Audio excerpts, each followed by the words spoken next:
Puji nama Tuhan. Shalom, Bapak Ibu yang dikasihi Tuhan dimanapun berada. Kita bersyukur pagi ini kita bisa bertemu kembali di Victorious Devotion. Dan kita mau sama-sama merenungkan, kita mau sama-sama belajar kebenaran firman Tuhan. Sebelum kita belajar dan merenungkan kebenaran firman Tuhan, mari kita bersatu dalam doa, kita bersyukur kepada Tuhan. Bapa yang baik dalam surga, kami mengucap syukur Tuhan untuk semua kebaikan yang telah Tuhan berikan kepada kami dari malam hingga pagi ini. Dan juga kami percaya bahwa sepanjang hari ini hidup kami di dalam pernyataan-Mu, di dalam penyertaan-Mu dan di dalam perlindungan-Mu. Kalau sebentar lagi kami mau sama-sama belajar akan kebenaran daripada firman-Mu, Roh Kudus tuntun kami untuk kami bisa mengerti, memahami dan juga mengaplikasikan di dalam kehidupan kami. Sehingga hidup kami seturut dengan apa yang menjadi keinginan-Mu ya Tuhan. Urapi kami mau buka hati kami mau buka telinga kami dan kami mau buka pikiran kami untuk ditaburi kebenaran daripada firman-Mu. Dan benih-benih firman-Mu itu tumbuh berlipat-lipat kali ganda di dalam hati dan kehidupan kami. Tuntun kami Tuhan. Berkati kami dan kami siap mendengarkan kebenaran firman-Mu yang akan memberkati kami saat ini dan sepanjang kehidupan kami. Kami berdoa dan mengucap syukur. Haleluya. Amin. Nah, Bapak Ibu yang dikasihi Tuhan Yesus Kristus, pada saat ini kita mau sama-sama belajar tentang berjuang mempertahankan iman. Nah, itu adalah topik kita di bulan ini. Tetapi subtema dari topik untuk berjuang mempertahankan iman yaitu mengalahkan iblis. Jadi hari ini Bapak Ibu yang dikasihi Tuhan, untuk kita bisa berjuang mempertahankan iman kita, salah satu caranya adalah mengalahkan iblis. Nah, seorang ahli strategi perang namanya Sun Tzu, Bapak Ibu yang dikasihi Tuhan, dia berkata seperti ini, kenalilah dirimu dan kenalilah siapa musuhmu. Niscaya dalam 100 kali pertempuran, maka kamu akan memperoleh 100 kali juga kemenangan. Wow, ini berarti kita bisa menangkap bahwa ada hal yang sangat penting dari yang namanya mengenali diri dan juga mengenali siapa lawan kita. Mari kita sama-sama baca hari ini Bapak Ibu dikasihi Tuhan. Ayat bacaan kita terdapat dalam Efesus 6 ayat 16. Saya bacakan untuk kita semua.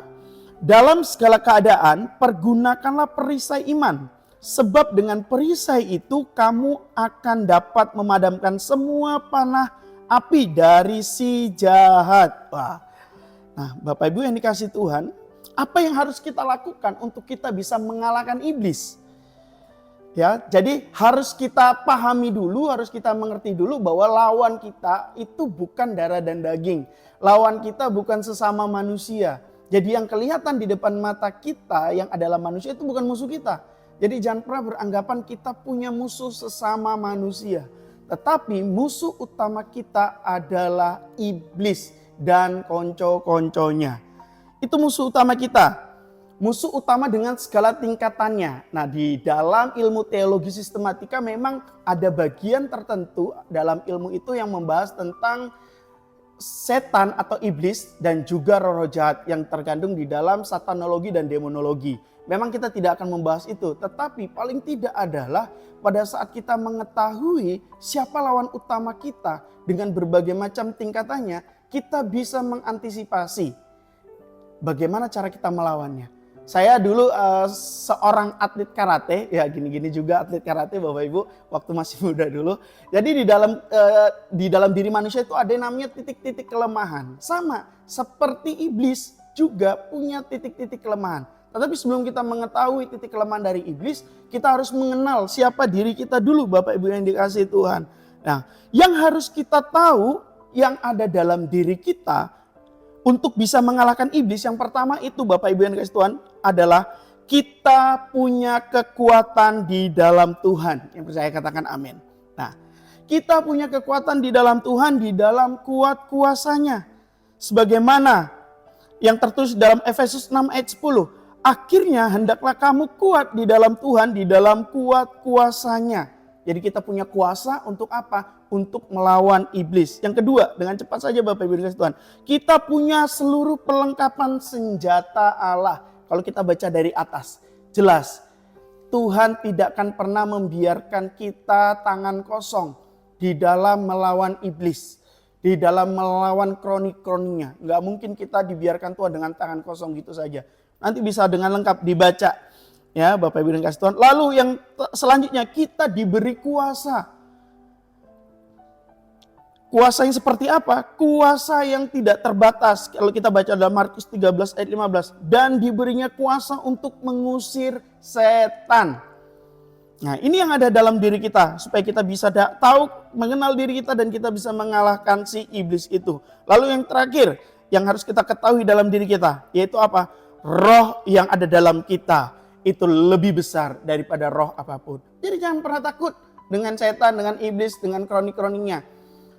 Dengan roh-roh kegelapan kita nggak usah takut. Karena apa? Kita punya roh yang lebih besar dari roh yang ada di dalam dunia ini. Dan masih banyak lagi nih lainnya yang lain Bapak Ibu yang dikasih Tuhan. Tetapi hanya sebatas segitu saja supaya kita juga bisa tahu dengan waktu yang singkat ini mengetahui iblis itu seperti apa. Yuk coba kita kenalin iblis. Iblis itu harus tahu kita titik-titik lemahnya. Yang pertama yang jelas adalah dia adalah musuh Allah. Dia jadi musuhnya Allah sehingga kita tahu bahwa pada saat kita memiliki musuh yang sama, tentu kita adalah satu tim dengan lawannya dari musuh kita. Jadi jangan sampai kita tahu iblis adalah musuh Allah, kita berteman dengan iblis. Akhirnya apa ya? Kita jadi seterunya Allah. Karena Allah adalah seterunya iblis, maka kita harus ada di pihak Allah dan Allah ada di pihak kita. Ya, kita udah menang ya, 1 poin dan beberapa poin dari situ. Lalu yang kedua, kita tahu iblis itu adalah pribadi yang terbatas. Iblis itu terbatas, dia tidak maha Bapak Ibu dikasih Tuhan. Ya, iblis yang ada di tempat lain, setan yang ada di tempat lain tidak mungkin bisa menjangkau di tempat yang di sini. It's terbatas sifatnya. Lalu selanjutnya, iblis itu pendusta atau pembohong. Tidak ada kebenaran dalam diri iblis. Oleh karena itu, untuk mengalahkan dia, kita tahu kita harus berada di seberangnya iblis. Karena apa? Karena semua apapun yang dikatakan oleh iblis pasti tidak ada kebenaran di dalamnya. Pada saat kita di dalam kebenaran, kita sudah di balik posisi bahwa kita sudah menang. Lalu, dia itu jahat, mencobai, penuduh, pencuri. Ya, jadi tidak ada yang baik dalam iblis. Dan yang terakhir, dia selalu menunggu kesempatan.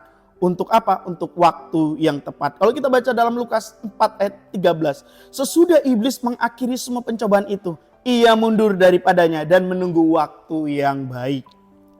Nah, Bapak Ibu yang dikasih Tuhan, jadi setelah kita tahu siapa diri kita, siapa tahu iblis, maka 100 kali kita berperang melawan iblis, kita akan menang. Dan yang paling penting adalah kita menang dengan kekuatan, bukan kekuatan kita, tetapi kekuatan yang berasal dari Allah. Fokusnya jangan hanya pada kemampuan iblis, tetapi fokusnya harus siapa yang membela kita. Fokusnya kepada iman kita yang kita arahkan kepada Tuhan. Tundukkan iman kita kepada Tuhan dan kita akan bisa mengalahkan iblis. Tundukkan diri kita kepada kebenaran firman Tuhan, maka kita akan bisa mengalahkan iblis. Kita akan menjadi pembanding. Iblis diusir karena dia tidak tunduk. Tetapi kita akan mengalahkan iblis dengan apa? Ketertundukan kita di hadapan Tuhan. Amin. Buat firman Tuhan pada hari ini, mari kita bersatu dalam doa. Bapa yang baik dalam surga, kami mengucap syukur Tuhan untuk kebenaran firman-Mu yang telah kami dengar saat ini. Kami mau memposisikan diri sebagai orang-orang yang ada di pihak-Mu. Dan kami memposisikan Engkau ya Tuhan Yesus sebagai fokus utama dalam kehidupan kami. Engkau adalah Tuhan dan Juru Selamat kami yang akan membela dan menjaga, melindungi kami. Mampukan kami untuk mengenali diri kami dan teguh memegang iman kami. Dan tidak tertipu daya dengan iblis. Biarlah kami hidup di dalam pengaturan-Mu sehingga kami tunduk di dalam firman-Mu. Mampukan kami Tuhan untuk kami menjadi pemenang atas iblis.